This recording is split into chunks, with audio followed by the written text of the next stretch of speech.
Kami bersyukur hari ini kami boleh bersama berkumpul di hadirat Tuhan. Terima kasih untuk perkenan Tuhan membuka hadirat-Mu supaya kami boleh mengalami kasih, lawatan dan berkat Tuhan.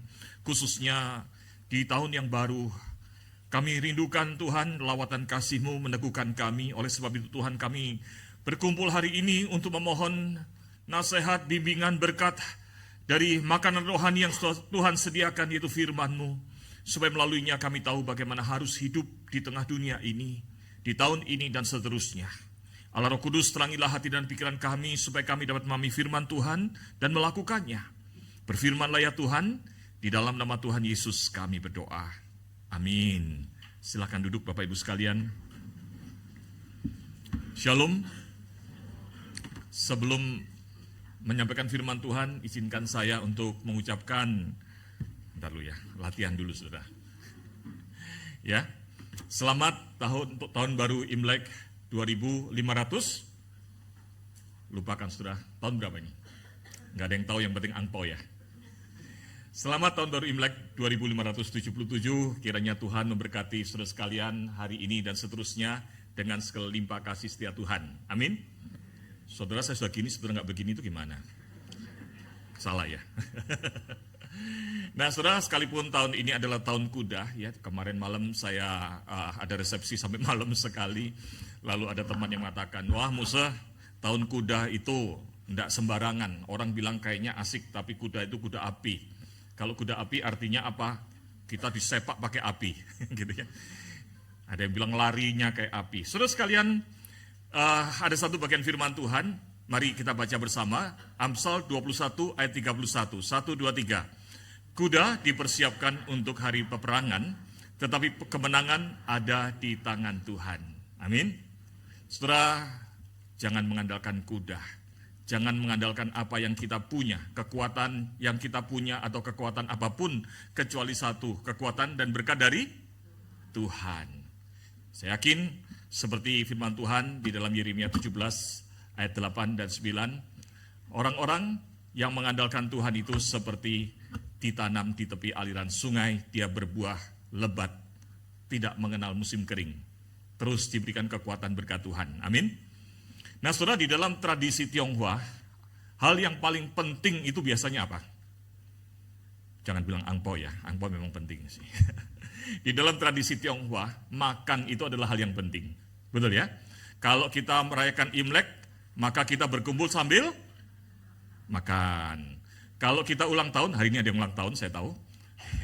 Biasanya ulang tahun sambil makan. Kalau kita naik pangkat, kita kumpul-kumpul sambil. Kalau kita bertengkar, kita selesaikan sambil. Hebat ya, hebat loh orang Tionghoa itu. Ya, makanya makan itu penting. Tapi hari ini dalam rangka Imlek, saudara sekalian, tema kita adalah lapar tapi bahagia. Waduh, maksudnya apa? Saudara, ini masih kelanjutan dari seri dari Injil Matius. Mari kita baca bersama Matius 5 ayat yang ke-6. Habis itu nanti kita hafalkan bersama ya. Matius 5 ayat yang ke-6. Bapak Ibu sekalian, mari kita baca 1, 2, 3. Berbahagialah orang yang lapar dan haus akan kebenaran, karena mereka akan dipuaskan. Amin. Sekali lagi ya, tutup mata, sudah hafal? Berbahagialah orang yang lapar dan haus akan kebenaran, karena mereka akan dipuaskan. Tutup mata, 1, 2, 3. Berbahagialah orang yang lapar dan haus akan kebenaran, karena mereka akan dipuaskan. Amin. Nah, dari sini kita tahu jadinya. Rupanya ketika dikatakan berbahagialah orang yang lapar tapi bahagia itu, rupanya bukan lapar sembarang lapar. Untuk ada yang nyakepin. Dan bukan haus sembarang haus, betul ya? Tapi lapar dan haus akan kebenaran. Saudara, pertanyaannya adalah, mengapa ya? Yang disebut berbahagia adalah orang yang lapar dan haus akan kebenaran. Kenapa tidak dikatakan bahwa berbahagialah mereka yang giat belajar kebenaran firman Tuhan? Harusnya lebih nyambung bukan? Firman Tuhan, kebenaran untuk dipelajari. Kenapa kok digambarkan ketika bicara kebenaran yang digunakan adalah gambaran tentang makanan? Bahwa makanan itu, kebenaran itu adalah seperti makanan. Dan upaya kita menggalinya, mengejarnya itu seperti makan. Padahal kalau digambarkan, berbahagialah mereka yang giat belajar firman Tuhan, karena mereka akan tambah pintar firman Tuhan. Bagus juga kan ya? Lebih nyambung harusnya. Saudara, hal ini menarik kalau kita ingat kembali di dalam awal kita beberapa minggu yang lalu ketika kita membahas tentang pencobaan Tuhan Yesus. Tuhan Yesus itu berkata begini ketika dicobai oleh iblis untuk mengubah batu menjadi roti. Jawab Yesus, ada tertulis, manusia hidup bukan dari roti saja, tetapi dari setiap firman yang keluar dari mulut Allah. Saudara sekalian, ada bagian yang memang hari itu tidak digali lebih dalam lagi, karena untuk dipakai hari ini, yaitu bahwa Tuhan itu mengatakan bahwa firman Tuhan itu adalah suatu nutrisi rohani. Manusia itu terdiri dari tubuh dan jiwa, atau tubuh dan rohani, dan roh. Maka saudara sekalian, tubuh memang membutuhkan makanan, roti dan sebagainya. Tapi jangan lupa, manusia itu juga Tuhan ciptakan dalam dirinya, yaitu spiritual atau jiwa atau roh. Maka tubuh memang membutuhkan makanan, tetapi roh kita juga membutuhkan nutrisi rohani. Dan nutrisi rohani itu adalah firman Tuhan. Firman Tuhan adalah nutrisi rohani agar sebagai warga kerajaan surga. Jangan lupa, Injil Matius itu bicara tentang Injil kerajaan surga. Mesias digambarkan, Tuhan Yesus digambarkan sebagai juru selamat, Mesias, tapi sekaligus raja kerajaan surga. Dan kita adalah warga kerajaan surga. Kita ini diberi makanan rohani supaya kita ini kuat menghadapi pergumulan dan pencobaan di tengah dunia yang tidak mudah ini. Amin. Itulah sebabnya ketika bicara tentang kebenaran dikaitkan dengan lapar dan haus. Setelah hal ini mengantar kita kepada poin pertama kita. Ya. Mari kita baca bersama-sama. 1, 2, 3. Kebahagiaan seorang murid Kristus adalah karena kita sudah dapat menikmati firman Tuhan yang adalah nutrisi rohani dari surga, bahkan selama kita masih hidup di tengah dunia yang berdosa ini. Amin. Maaf ada typo, saya mulai tua, mata saya kadang fokusnya hilang. Saudara sekalian, firman Tuhan itu adalah nutrisi rohani. Dari mana? Dari Bapa di surga. Untuk apa? Untuk menguatkan kita. Bahkan sejak kita hidup di tengah dunia ini sudah Tuhan berikan. Saudara, kalau kita ingat dalam pembahasan pertama tentang ucapan bahagia, kata bahagia ini dalam bahasa Yunaninya adalah makarios. Masih ingat nggak? Makarios itu artinya apa? Saudara, makarios itu berasal dari kata mak. Kata mak itu artinya adalah extend, memperluas. Jadi makarios itu artinya begini, yaitu bahwa Tuhan yang ada di surga, di kerajaan surga itu, Tuhan Allah melakukan extended, memperluas, memperlebar karya berkat dan kasih-Nya supaya warga kerajaan surga, yaitu orang-orang yang telah diselamatkan, yang masih hidup di tengah dunia, boleh mengalami yang namanya blessing, berkat yang dari Tuhan. Itu makarios. Makanya disebut bahagia. Dalam terjemahan bahasa Inggrisnya juga disebut blessing, diberkati. Maksudnya apa diberkati? Karena walaupun kita hidup di dunia yang gelap dan berdosa ini, tapi sebagai warga kerajaan surga, kita mendapatkan extended dari blessing-nya Tuhan. Nah, dalam hal ini adalah, dalam konteks hari ini adalah extended dari apa? Nutrisi rohani yang dari surga, supaya kita boleh dikuatkan, disegarkan. Amin. Saudara, Imlek ini paling enak mengenang orang tua. Tadi pagi, ya saya bangun jam 3, persiapan. Tadi saya bilang sama teman-teman, maaf saya agak mepet datang. Tadi saya terharu, nangis di bawah. Nggak ada yang tahu di rumah, saya turun ke bawah, lantai bawah, mendengarkan satu lagu, nanti saya jelaskan lagunya apa. Lalu nangis, kangen papi mami, ingat papi mami. Saudara, kalau mami gitu ya, waktu saya sudah tinggal di Karawaci, mami masih di Surabaya, mendiang mami. Maka saudara sekalian, di Jakarta ini, tidak ada makanan yang seenak makanannya mami. Betul nggak? Ya maminya siapa aja, betul nggak? Buat anak yang dari kecil makan makanannya mami, tidak ada makanan yang lebih enak dari makanannya mami. Ya, saudara boleh kasih saya kodok suike, ya, yang paling enak di dunia, tapi tetap saya katakan yang paling enak buatan mami saya. Karena itu adalah makanan kodok yang paling enak yang pernah saya makan pertama kali. Sekalian, jadi kalau waktu saya tinggal merantau, kuliah di Bogor, lanjut ke Jakarta, sampai menikah, maka makanan itu ya saya makan biasa saja, enak-enak saja. Tapi sekalian, kalau mami datang ke rumah kami, jauh-jauh hari sebelum datang, 2 minggu sebelumnya, mami akan kirim 1 dus besar. Isinya cobek, apa peralatan masak, terasi. Dia bilang terasi paling enak terasi Surabaya. Di Jakarta tidak ada terasi yang enak. Tauco paling enak tauco dari Surabaya. Enggak ada yang lebih enak dari tauco Surabaya. Bahkan garam pun saudara, minta ampun. Saya dulu kos aja dikirimin toh. Saya kos waktu kuliah di IPB di Bogor saudara. Garam dibungkusin dikirim dari Surabaya. Enggak ada garam seenak garam Surabaya. Nanti saudara coba.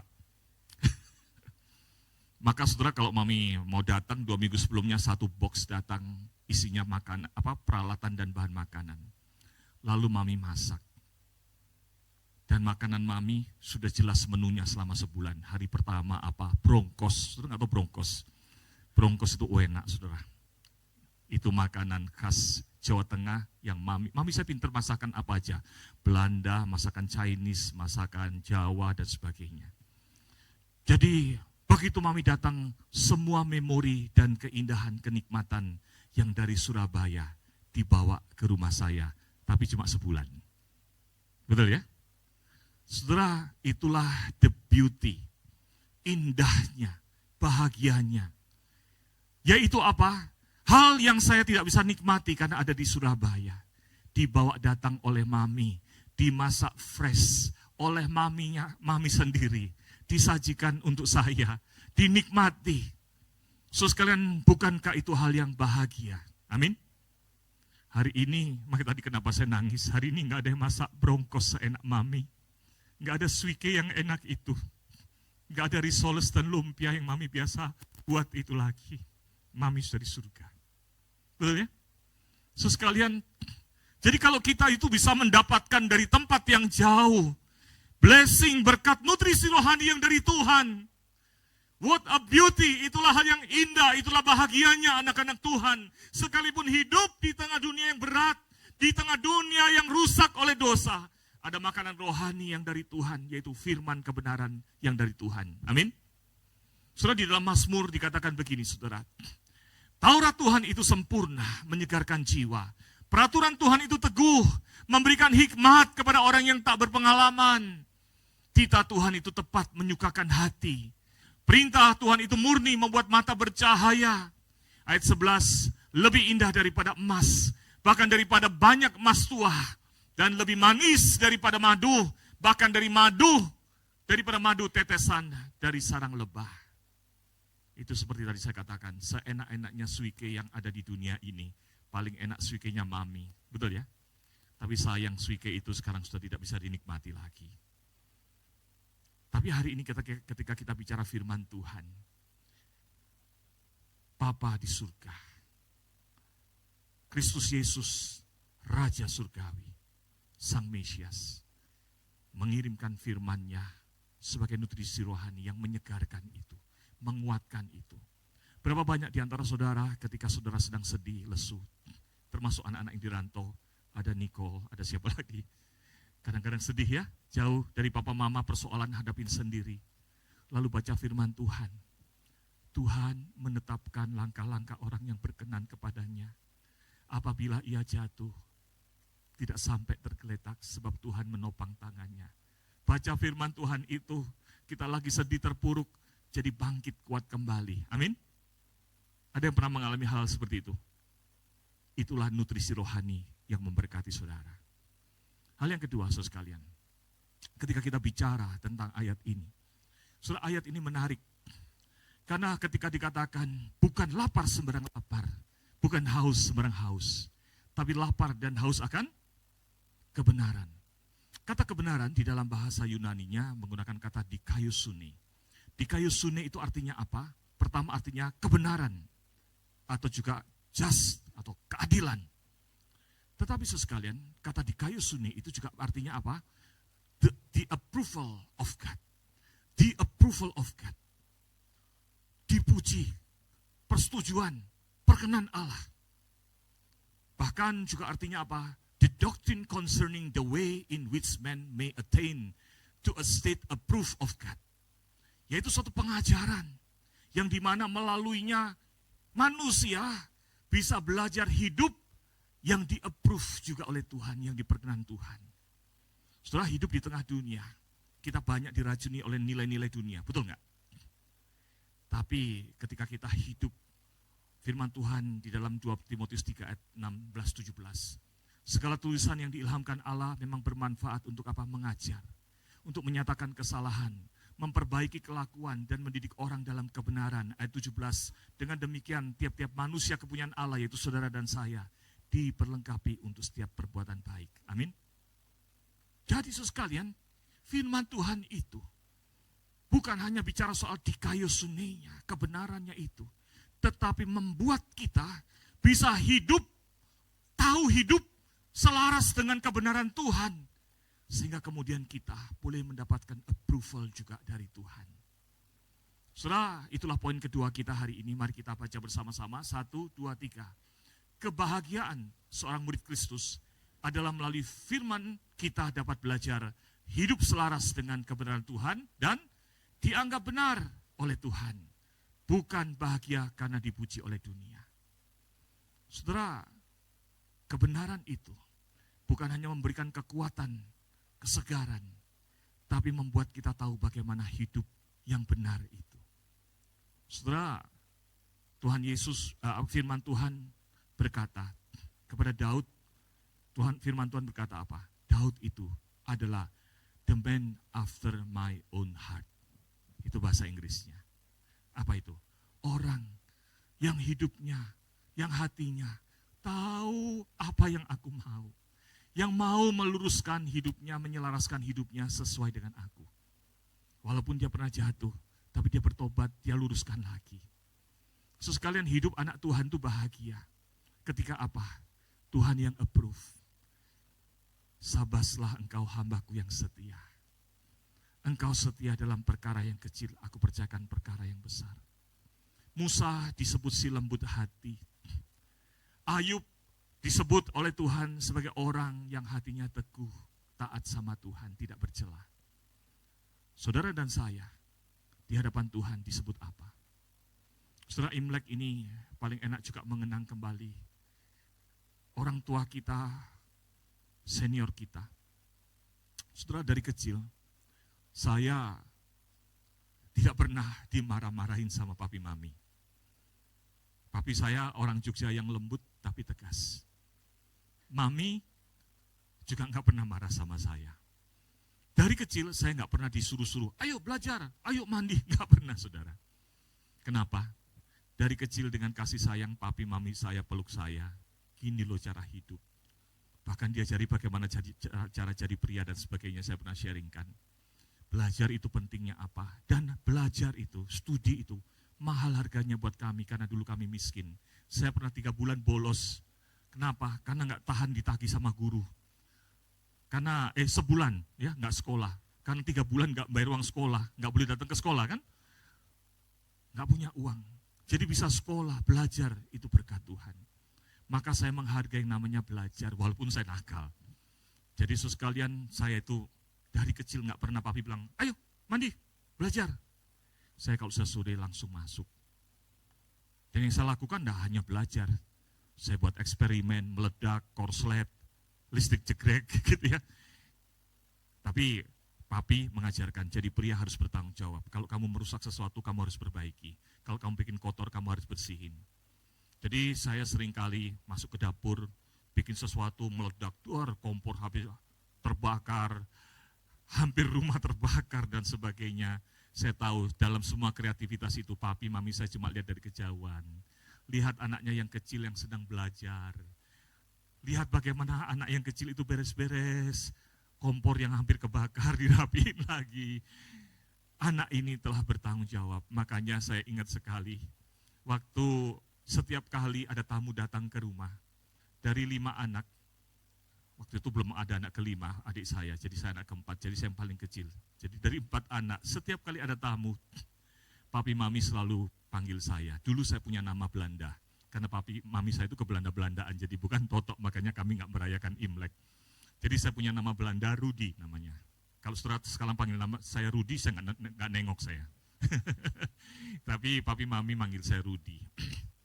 Jadi kalau papi mami datang ada tamu, maka papi mami akan panggil, Rudi, sini Rudi.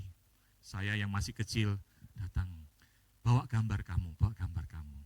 Dengan bangga, papi tunjukkan, ini gambarnya Rudi, gambar saya bagus.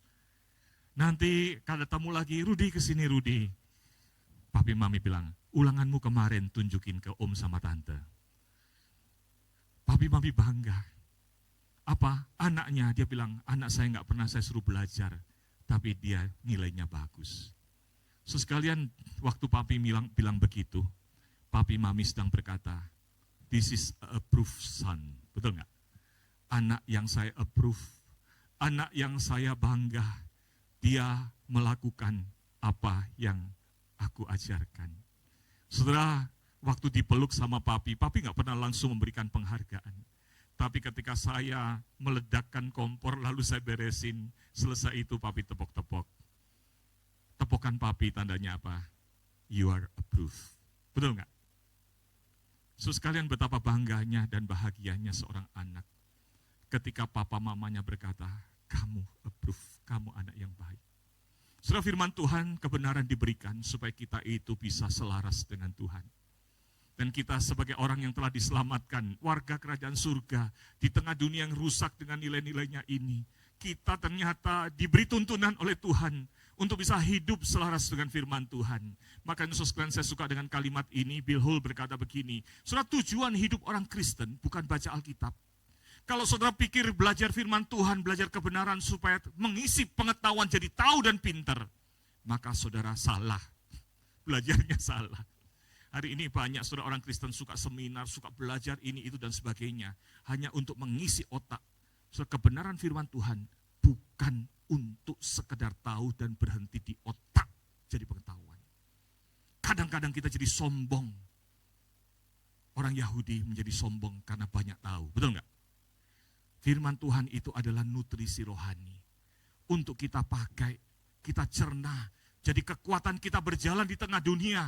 Jadi penuntun kita hidup di tengah dunia. Sehingga dikatakan tujuan dari membaca Alkitab adalah bahwa dengan membaca Alkitab, saya mengenal Tuhan. Saya menjadi lebih bijaksana. Saya menjadi orang yang dapat melakukan apa yang telah Kristus lakukan. Amin. Setelah yang indah dan yang terakhir. Kalau kita belajar tentang betapa indahnya bahagia yang Tuhan sediakan melalui kebenaran itu.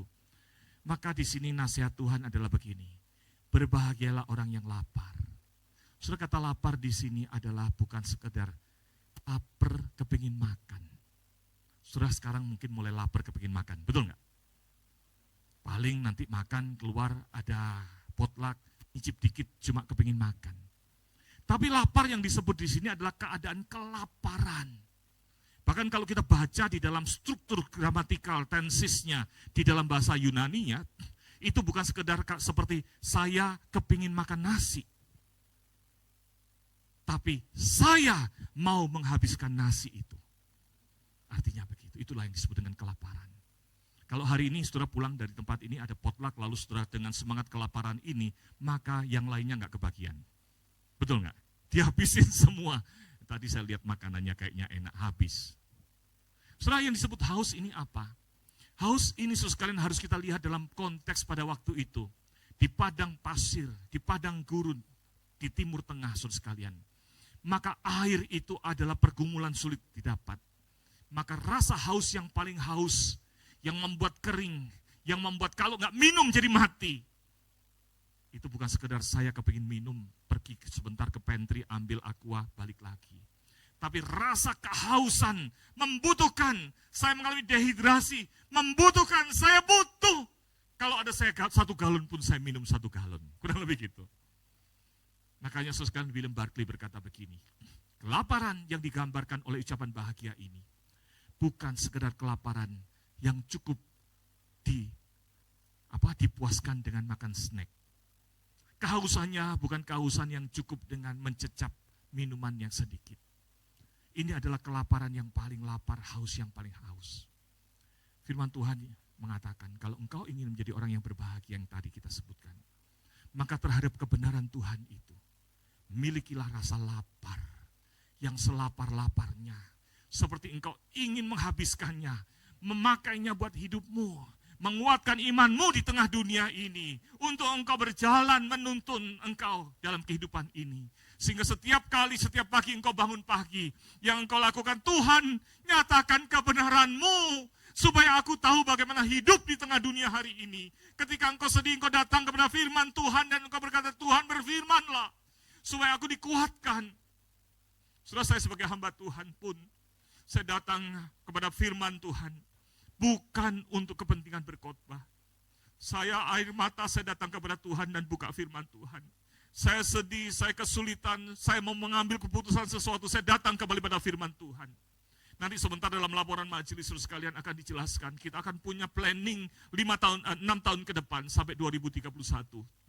Ada cara mudah untuk bikin strategic plan, tapi saya bilang sama semua teman-teman saya pakai cara yang susah, yang orang kadang-kadang nggak lakukan bahkan di gereja.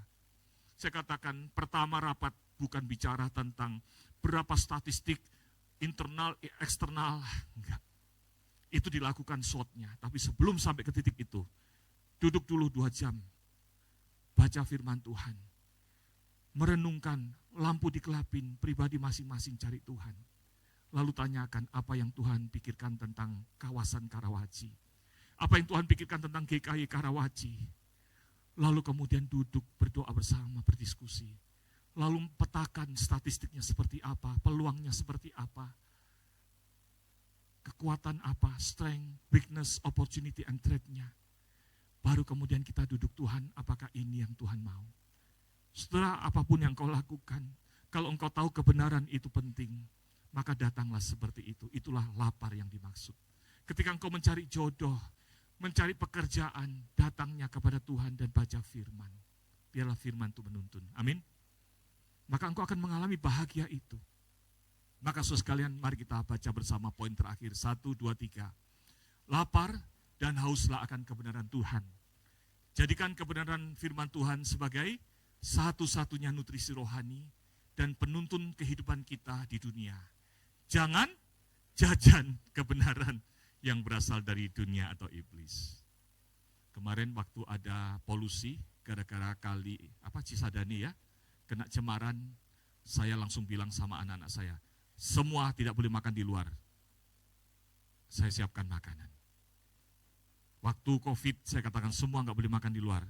Saya masak, maka sejak COVID sampai hari ini, tiap pagi saya masak buat anak saya.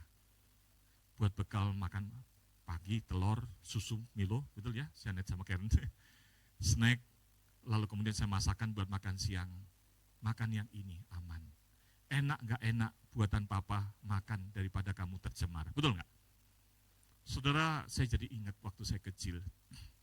Waktu kecil, saya rasa yang seumur saya tahu, kita itu kan jarang makan di restoran, betul ya? Ini lagu yang tadi pagi membuat saya nangis setengah jam. Saya nggak bisa ngomong, saya nggak bisa apa-apa mikir. Lagu ini adalah Weija Jefan. Weija Jefan, Weija Jefan. Nah, lanjutnya nanti saudara lihat di YouTube. Lagu ini karangan Chow, dia berkata begini, masih ingatkah kamu waktu kita masih muda dulu? Ibu berdiri di depan pintu rumah memanggil kita. Panggilan itu dengan wajah ibu yang tersenyum. Acong, Ayung, Akian, begitu ya. Siapalah pokok namanya, siapa di Weija, pulang, Weija Jefan. Jangan makan jajan, nanti sakit perut. Enak gak enak dikatakan, pulanglah ke rumah. Pulang untuk makan, tidak peduli apapun yang tersaji di dalam mangkuk, semuanya itu terasa luar biasa, harum dan manis. So sekalian, lagu ini kalau sering nyanyi mungkin sama, akan terharu. Mengingat apa yang dilakukan orang tua kita pasti yang terbaik.